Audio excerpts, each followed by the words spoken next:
Yeah. Oh, he's a wonderful guy. That's crazy. Yeah, he's contributed a lot to the state over the years. Well, I know the legislators. Yeah, yeah, he would come. He and I like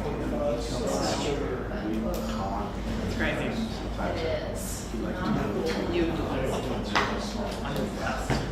For sure. It's a barbecue. It's very cool. And he loved it. I think it's gone out of business now. Well, they have a hoo-ha at Morris. It's told me just last week.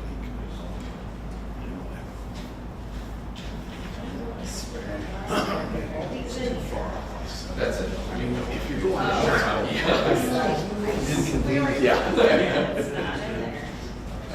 Hi, Lisa.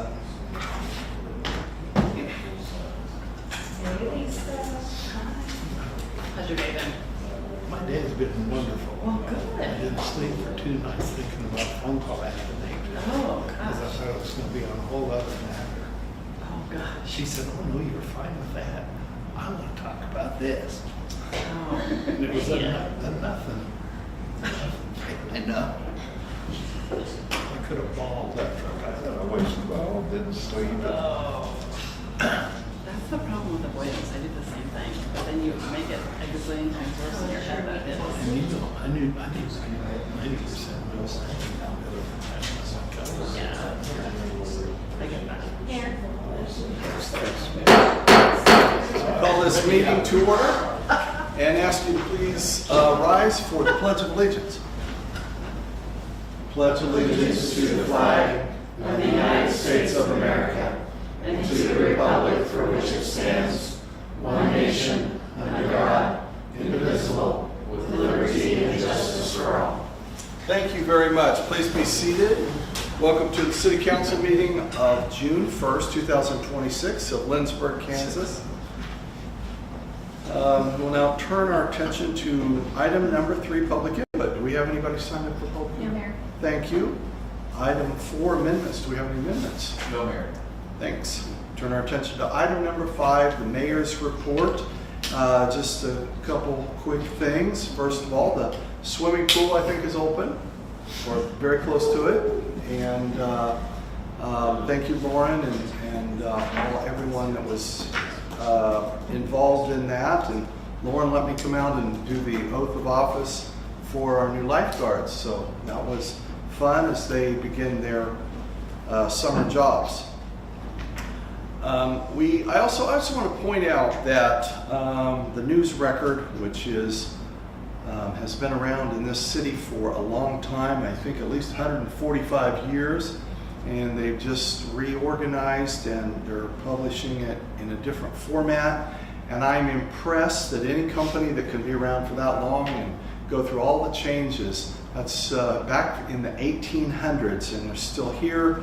I looked up a little bit of facts. There's over 15,000 pages that are available from the 1800s to 1924, and then I think the old mill has a lot of the papers there. So a good outline, or more than an outline, of the city's history. So I just wanted to congratulate the News Record and Cherry Road for reformatting and adapting to a new age.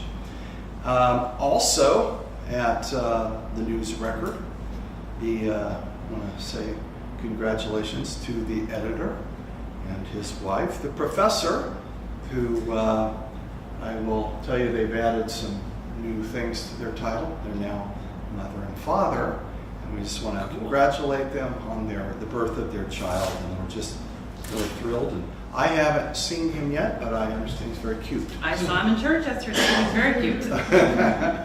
Anyway, congratulations to them.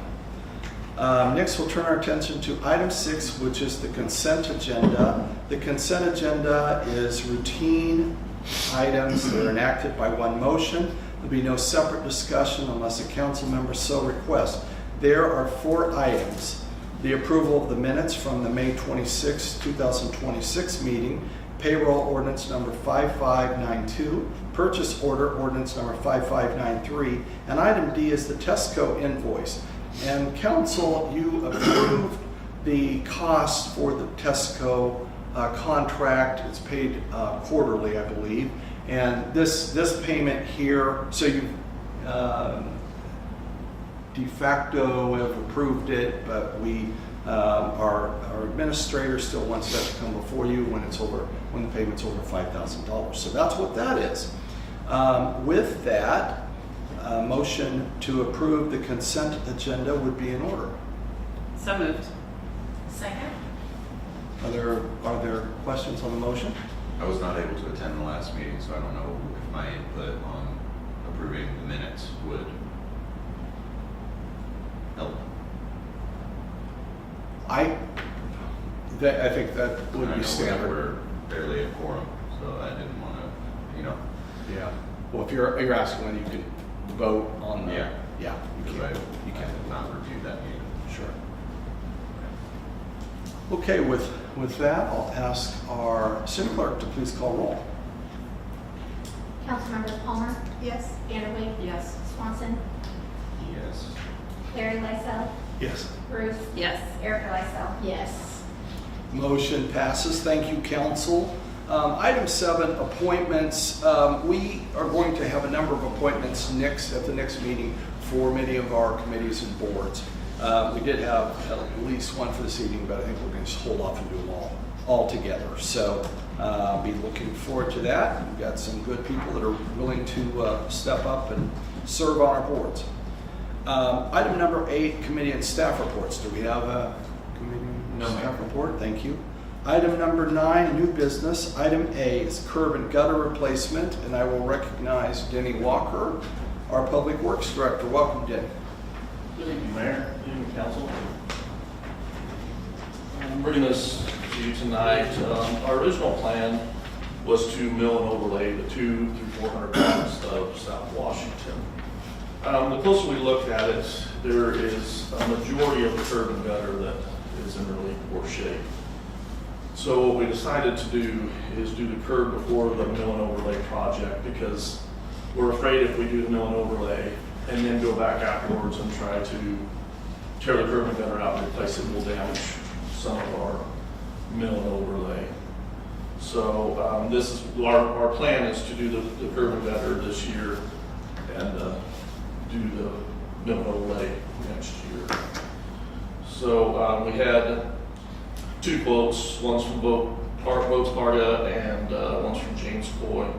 We also had Pearson Construction send us an email that they declined to bid, that they felt it wasn't a big enough project for them. So we also posted this too, hoping to get maybe some outside bids, but we didn't have any luck with that. So staff is asking for a motion to approve the quote from Boats Parga Construction to remove and replace the curb and gutter in the 200 through 400 blocks of South Washington at the cost of $129,424.04. Thank you, Denny. Are there questions for Denny? I was very confused by Pearson's construction. Person corresponding with you was Doug Vogt. I saw And the the same Votes thing. was the one you were recommending, and I was like, I'm so confused by what's Right, happening. yeah. And take a look down the bottom and you Yeah. see that it's Pearson. I was kind of the same thing when I heard the same way when I saw that email. So, but anyway, and it's just kind of limited on companies that'll do this anyway. So, you know, I think this is they're a good company. They do a lot of work in this area. So, Further questions, comments? Thank you, Denny. Council, the recommendation is for a motion to approve the quote from Boats Parga Construction to remove and replace the curb and gutter in the 200 through 400 blocks of South Washington at the cost of $129,424.04. Is there a motion? So moved. Second? We have a motion, a second. Are there questions on the motion? Seeing no questions, we'll ask our city clerk to please call roll. Councilmember Swanson? Yes. Vanderway, Yes. Palmer, Yes. Larry Lysell, Yes. Bruce, Yes. Erica Lysell. Yes. Motion passes. Thank you, council. Thank you, Roxy. We'll turn our attention to item B, which is the retiree health insurance policy. And I will recognize Roxy Shugren, our city clerk.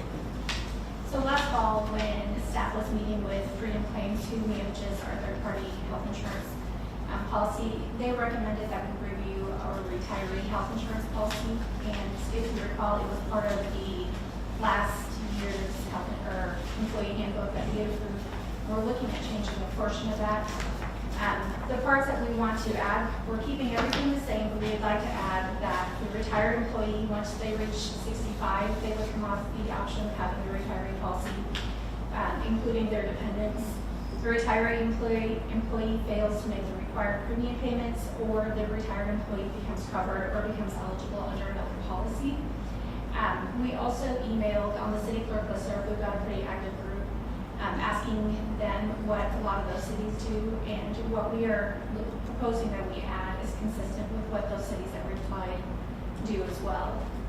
So staff is looking for a recommendation or a motion to approve the retiree health insurance policy to be included in the current employee handbook and policy manual that was adopted by council on March 17th of 25. Thank you, Roxy. Are there questions for Roxy from council? I just want, did we not have any kind of a requirement for what constituted a qualifying retiree prior to this? Is that what this would suggest? I mean, No, we do have, in order to be qualified as a retiree with the city, you have to be CAPERS eligible to retire. This would just stipulate when or if they could come off the policy, because right now, say the employee retires at 62, they're on our policy and their spouse is, say, 10 years younger, the employee would come off, because most of them typically don't go to Medicare or Medicaid, and then the spouse, though, would stay on for the next 10 years. okay. The part that I didn't know about was a qualifying retiree is one who was employed by, that was red, so I didn't know if that wasn't in there before. Yeah. So that the requirement that they be employed with the city for 10 years was someplace else, or? Oh, wait, no, sorry, yes, not less than 10 years, but that is part of what a lot of times the CAPERS requirement is. Okay. Further questions? Roxy? Would this affect very many people? Right now, we have 4 current retirees and or spouses that are a part of some part of this policy. So it wouldn't affect very many, but we're looking at grandfathering those 4 in. Okay. Any further questions? Just to be clear though, grandfathering them in means they might have been expecting to have coverage for a spouse that they will not have, or you're grandfathering them and leaving them under the old way, just to be clear on what the grandfathering means. Under the old way. So they will retain eligibility for their spouse to have. So I wonder if we shouldn't change that though, because they're not going to be maybe that's definition of grandfather, but in doesn't, like, they're not changing basically. You know what I'm saying? Like, Sure. Yeah. The intention of that statement was just to clarify that for the folks that are already retired and have health insurance, that they will retain that coverage and we're not going to drop them. It would be for folks that retire after today, pretty much, as the policy reads. and I get that, but I think maybe is no one else a little confused No, by I think that? I get or- what you're saying. So I like think- if I was gonna retire in 2 years, I would be grandfathered in even though I'm currently an employee. Like, But there's a date on it, so I think that's typical, like the way that it's phrased is typically how I see it with most insurance policies that I look at, so I think that's why it's phrased that way. There's a date saying, so anybody prior to today's date that's already using the policy will be grandfathered into the old policy. Their old policy was, yeah. So I think that's why it's phrased like that. It's not how but okay, that's fine. To me, grandfathered in means we're gonna bring you into the current thing.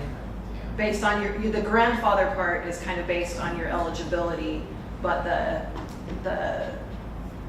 but maybe I have the wrong understanding, so that's fine. To me, I would just maybe sidestep it and just say retirees and dependents on the plan prior to June 1st will continue on the plan as it was in effect when they entered the plan or something, but.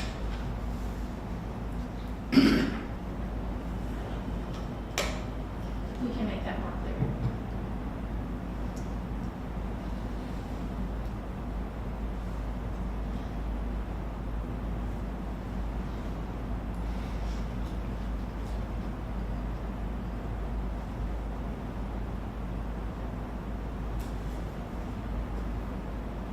I guess the rest of it makes sense.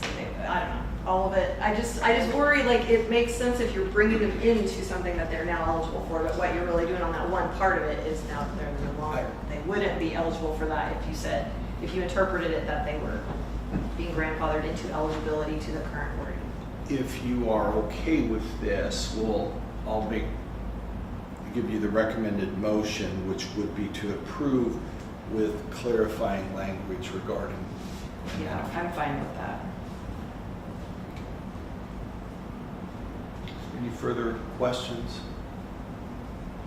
Seeing no further questions, we'll make the recommendation is for a motion to approve the retiree health insurance policy to be included in the current employee handbook and policy manual that was adopted by council on March 17, 2025, with clarifying language regarding who would have How this existing retirees would be retirees handled as well. as of January 1st, 2026. So Second. Further questions on the motion? Seeing no questions, all in favor, we can probably voice vote on this, or show you want to do it? We can do it. Let's do it. Let's have you call. Council members Bruce, Yes. Erica Lysell, Yes. Swanson, yes. Vanderway, Yes. Palmer, Yes. Larry Lysell. Yes. Motion passes. Thank you, council. Thank you, Roxy. And thank you, council member Vanderweg, for the suggestion. And I know that she can clarify that to make sure it's very understandable in the manual. Turn our attention to item C, the fire fill station. And I will recognize our chief of police, Chief Terry Reed. Welcome, Chief. Good evening, Council. I come today because we need to replace the fill station for the fire SCBA air packs. The fill station we're using was actually put into the building when it was built in '87. We replaced our air compressor when we got new air packs back in 2017, but we did not replace the fill station because it wasn't recommended at the time to replace it because it was still working. But since then, it has continually given us issues where it's not filling the bottles. We have 4,500-pound bottles, and it's right now only filling just below 3,200 pounds, which means a firefighter is only getting 3/4 or less of the air that they would need because we can't fill them to the so we've been actually taking some of our bottles to McPherson to have them filled. But if we had like a structure fire or something, a lot of times when we have those, we have to actually run back to the station and fill bottles as we are going. But it cuts our time down. The time on a 4,500-pound bottle is 15 to 20 minutes during heavy exertion and stress. And so you're taking, 1/4 of that time off that they would be able to wear that bottle and have to replace it with another bottle, which limits the amount of time they could actually be in a structure fire or work in a hazardous material fire. So, but we've had 2 people out and worked on it. It's that pressure relief valve is what they've worked on twice, but it continually, after they say it's fixed, it quits working shortly after. So, Thank you, Chief. Are there questions for the Chief of Police? My question was just that it's on the funding source at the bottom. It said the old fill station will be sold on Purple Wave. yeah. Do we sell it by parts, or do we say this partially works? Like, how does that? We'll sell the whole thing. Like previously, before we had our 4,500-pound bottles, We had 3,500-pound bottles, which are smaller, so somebody could fill those. Somebody that's doing diving or something else that isn't necessarily needing to fill the bottles all the way up and have, emergency situation, will still be able to use that fill station for other things, because it's the same type of fill station for divers and other people that use SCBA. So it still could work for somebody. I would hate to, just get rid of it if somebody could use it, and we could get some money out of it. Yeah. Do you have any idea how much money that would bring in? No, I don't. I've seen some on there in years past, because I have looked, that were, a couple $1,000s. It just kind of depends if somebody's looking for one, I think. So. Well, it's had a good long life, 87. Yeah. It's impressive. I wired in and used one at the Scuba Shack in Lawrence about 10 years ago as a trade, because he also works on VWs and I needed my car fixed. 3-phase, big machine. Pressure relief valve.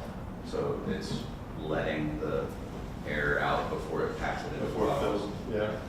And they replaced it a couple times, and it's still. We have an air compressor that fills 4 bottles, and then 4 bottles go to the fill station, and so if we actually fill those 4 bottles and we fill from them, and so there's a lot of tubing from all of those that go to that fill station, but there's multiple. Actually, the one we're looking at is more manual than the one we have, so it'll eliminate some of the layoffs and stuff, so that we won't run into this issue in the future, I hope. So. Any further questions? Thank you, Chief. Council recommendation is for the approval of the purchase of a new air bottle fill station for the fire department to ensure reliable operation and continued firefighter safety, and at the price of $11,985.21. Is there a motion? So moved. Second. There's a motion and a second. Are there questions on the motion? Seeing no questions, we'll ask our city clerk to please call roll. Council members Erica Lysell. Yes. Bruce. Yes. Larry Lysell. Yes. Palmer. Yes. Vanderwijk. Yes. Swanson. Yes. Thank you, council. Motion is approved, and thank you, Roxy. I do not believe we have a need for an executive session this evening. Item 11, seeing no further business to come before. I just want to make a comment. I am totally wrong about my interpretation of grandfather in, but I think it'll still be good to clarify it. The only part that I do, the little one is, I think they should be subject to 2 and 3. So that's the only other, you know what I mean, like, so, yeah, that's all. Yeah, we can do some more digging in it, and I think we can have a conversation, but I would be open to bringing it back with whatever wording we can come up with on the consent agenda, just so there's another chance to review it and make sure that everybody's on board. But it probably doesn't need to have a whole separate agenda item, but I think bringing it back under consent would be good, just so people are aware of what we ended up going forward with. That would be great. And Mayor, I would also like to add a couple of details for the upcoming meeting. So on the 15th of June, we will have a study session for a KMEA electric generation project, just for council's consideration and discussion. And then at some meeting in July, we're gonna have some discussion around the budget, but I would also like to invite our engineers to come in and discuss the grade separation project on K4. So we're going to try to get them in here at some point in July, just because of the schedule this month of meetings and their schedules as well. But I would like to get the council informed on the latest details on that. So just so everybody's aware, we'll have a couple of study sessions coming up and then some more conversations regarding the budget. Thank you. Okay, council, a motion to adjourn is in order. So moved. Second? Motion and second to adjourn. All in favor signify by saying aye. Aye. Opposed, noes. We are adjourned.